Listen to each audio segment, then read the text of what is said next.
Hey everyone, it is me, and welcome back to my channel. In today's video, I'm going to be trying needle felting for the first time. If you don't know what needle felting is, basically you take this kind of loose wool and then stab it multiple times with a needle, a special needle felting needle that has kind of barbs on it. And as you stab into the wool repeatedly, the needle causes the wool fibers to become tangled and intertwined with each other, creating a sort of solid sculpture, I guess you would say, but it's almost like a mix between a sculpture and a plush because it is soft. Depending on how many times you stab it, that will change how tightly packed the wool fibers are and how squishy it is. But anyway, I'm making Totoro. I have a larger project in mind for this Totoro figure that I've made. I'm planning to make a mobile out of it with other Totoro figures on it. This video was actually supposed to come out like 3 weeks ago, but I got busy with visiting family and birthday stuff because I had a birthday recently. And then after that, I got sick and was sick for like a week, and I was in no shape to record audio because my voice sounded crazy, and I think I still sound probably a little bit congested, but I feel a lot better. So that, like I said, this is my first time ever needle felting. I looked at like one YouTube tutorial, but I already knew the basic concept, like bunch up the wool and then stab it a bunch. So you may be thinking, why is this beige? Totoro is gray. But basically, the lump of wool that came in the kit I was using was about the size I wanted the Totoro to be. And so if I used the gray right off the bat, I wouldn't have enough to make his ears and his tail and his arms. So I used the beige as a kind of core, and then I created a layer of the gray wool around that. I have a couple of different tools here. I have single needles that actually are pretty useful, probably the most useful, and you can make the whole project just with those.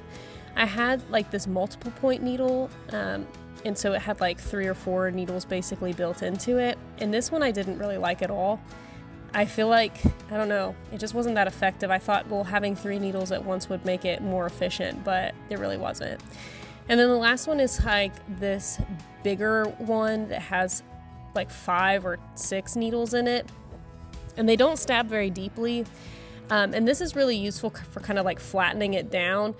So if you're trying to make something flat, or if you're trying to attach 2 large flat pieces, then it's really useful. And right now you can see it just off to the right of the screen.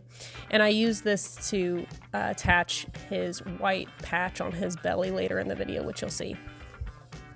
Now I used a reference photo on my iPad, which is just off screen, to remember what Totoro looked like. I mean, I know what Totoro looks like, but I used a reference photo. But I will still say, even using the reference photo, his proportions aren't perfect. I think it looks really good in the end, but if I had to do it over, I think I would make his ears a little bit smaller, and I would make him fatter, because Totoro is almost kind of shaped like a triangle, like a round triangle. The top of his head is kind of narrow, and then his bottom is really wide. And in general, I was trying to achieve that shape, but it just wasn't drastic enough. The white belly patch that I add later makes him look fatter, which helps a little bit, but he's just not wide enough.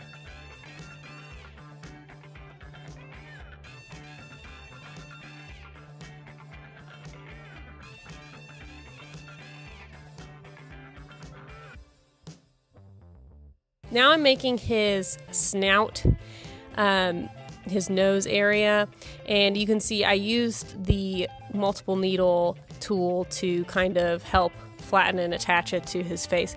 I feel like right now he kind of looks like a manatee, but you can see I like the way it looks from the side angle there. It looks really cute. And now I'm shaping up his arms, and I'm ripping off 2 equal sized wool clumps. Something to know about wool, I mean, it's a natural fiber, so sometimes you have to pick out like little leaves, I guess. I don't know what they are, but there are bits in the fibers that look like leaves or like just little bits, and so you have to pick some stuff out from time to time, but it's not that bad. When you're attaching two pieces, basically you just hold it up next to it and stab it in. And see, here you can see what the felted one looks like and the loose one looks like.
I wish I had thought of this at the time, but this is really kind of therapeutic, and the sound of the wool being stabbed kind of sounds ASMR-ish. It's kind of like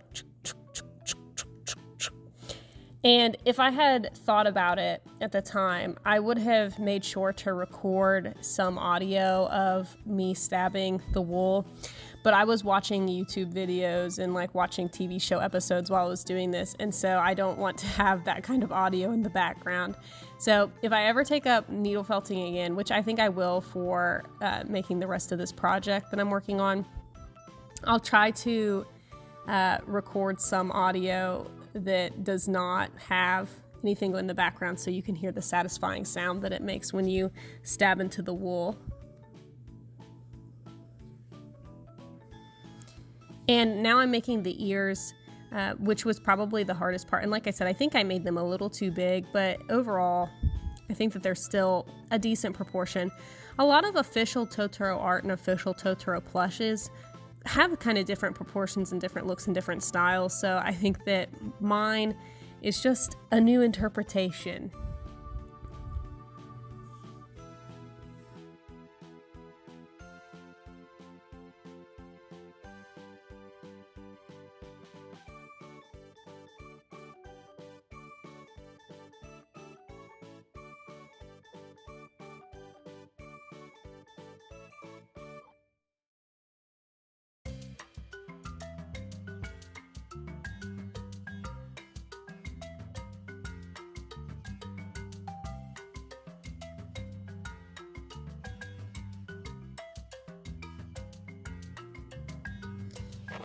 And this was a good opportunity to use that tool that really helps flatten things down, because it helped press these ears into a more flat rabbit ear-like shape.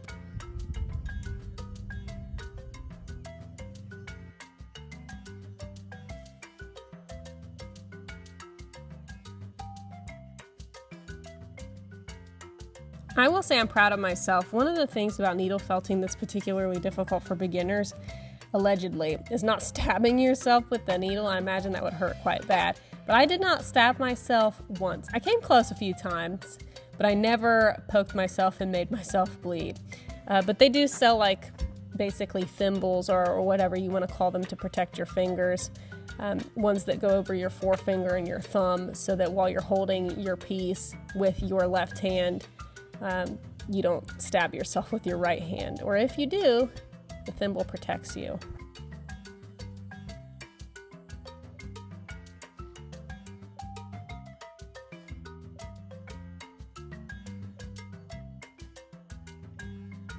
And with the ears done, the last appendage is his tail.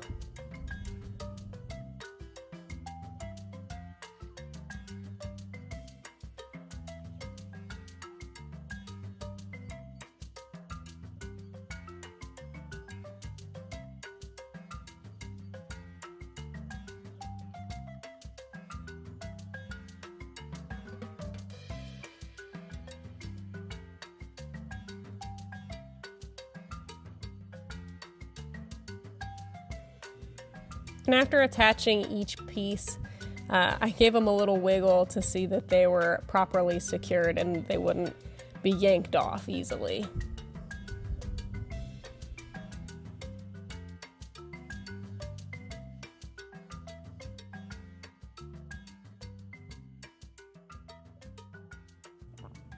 And this may be my favorite part, when I add the white patch to his tummy. I flattened it out in a sort of round shape, and I held it up to his body several times to try and get a good measurement and make sure that it was an appropriate size.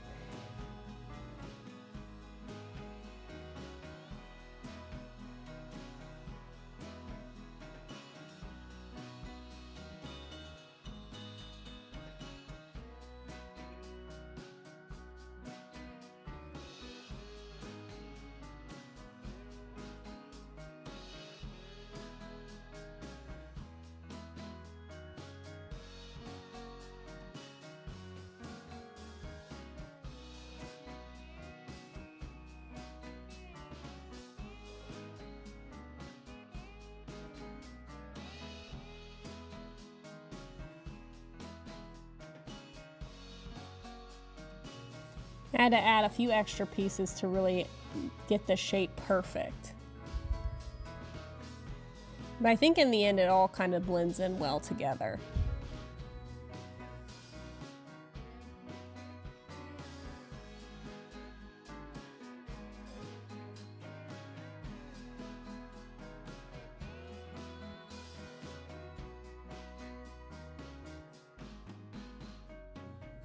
And see how much chubbier he looks now. The profile, I think, really does remind me of the Totoro logo that appears at the beginning of Studio Ghibli films.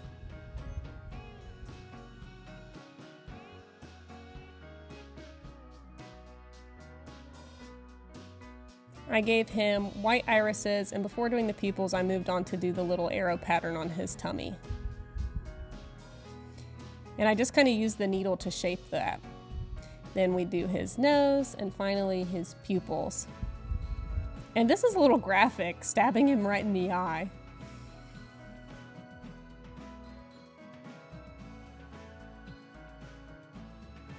But this is what he looks like. He's pretty much done. The last step is to add some whiskers to him. And I just used embroidery floss and Mod Podge glue to do that.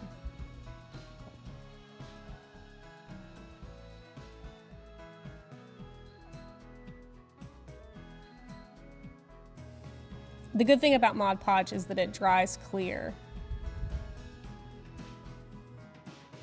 So here's what he looks like before the glue dries.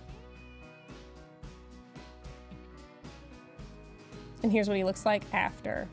You can't even see the glue, but the whiskers are pretty secure.